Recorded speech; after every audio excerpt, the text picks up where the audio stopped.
Kas naktim veido, dangumi skraidino, kol dangus ir mėnuo lietumi gaivino. Žmonės savo veidus rūkuose skandino ir kartais mosuojant jį perkūnu vadino. Kai nubudo žemė, jam karūna nupynė, sunokino sodus, žiedus sužydino, lietumi gaivino, švelniai veidus prausė ir perkūno laukiant jo vardą šaukė.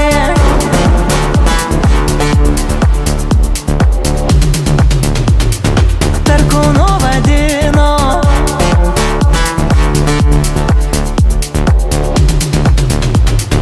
Perkūnu vadino.